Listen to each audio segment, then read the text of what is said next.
హరే కృష్ణ. ఓం నమో భగవతే వాసుదేవాయ. ఓం నమో నారాయణాయ నమః. ఓం దీపజ్యోతి పరబ్రహ్మణే నమః. మనసే మంత్రం. మనకున్న జ్ఞానేంద్రియాలు కర్మేంద్రియాలతో పాటు భగవంతుడు మనకు ప్రసాదించిన మరో ఇంద్రియం మనసు.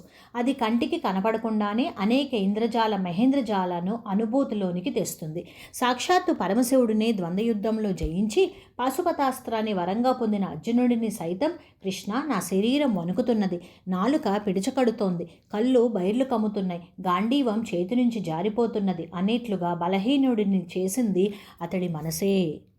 ఉత్తర గోగ్రహణ సమయంలో అర్జునుడి వైపు ఒక్క ఉత్తర కుమారుడు మాత్రమే ఉండగా, కౌరవుల వైపున భీష్మ, ద్రోణ, కృప, అశ్వత్థామ, దుర్యోధన, దుశ్శాసన, కన్నాది కురువృద్ధులు, గురువృద్ధులు అందరూ ఉన్నారు.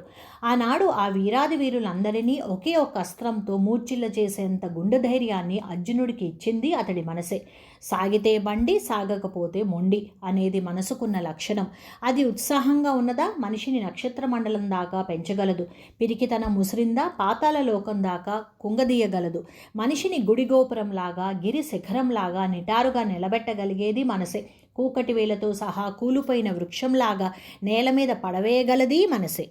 మనకందరికీ తెలిసిన మరో విషయం, మన అబ్బాయి 10-11 సంవత్సరాల వాడు మనం ఇంట్లో లేని సమయంలో సైకిల్ వేసుకుని బజారుకు వెళ్ళాడు. ఇంటికి రాగానే మనకు ఆ సంగతి తెలిసింది. అంతే, గుండెలో గుబలు మొదలు. బజారులోన బండ్ల రద్దీ ఎక్కువ. వీడా పసివాడు, బండిని జాగ్రత్తగా నడుపుతాడో లేదో.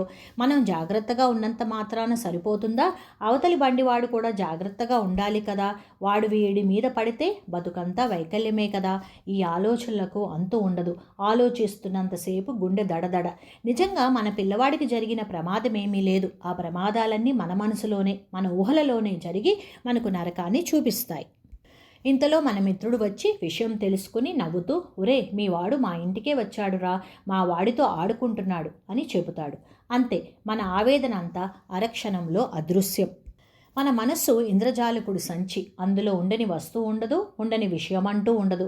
భయం, ధైర్యం, దిగులు, ఆనందం, ఆందోళన, ప్రశాంతత, ఆశ, తృప్తి, అది ఇది ఏమిటి అన్నీ ఆ సంచిలోనే ఉంటాయి.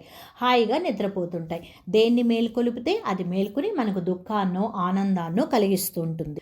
మనమందరము ఆ విషయాన్ని తెలుసుకొని మనసులోని అవలక్షణాలన్నిటినీ జోకొట్టి నిద్రపుచ్చుదాం.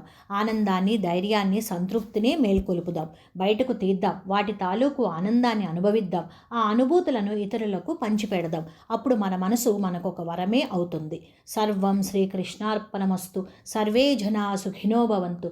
లోకా సమస్తా సుఖినో భవంతు. శుభం భూయాత్. హరే కృష్ణ.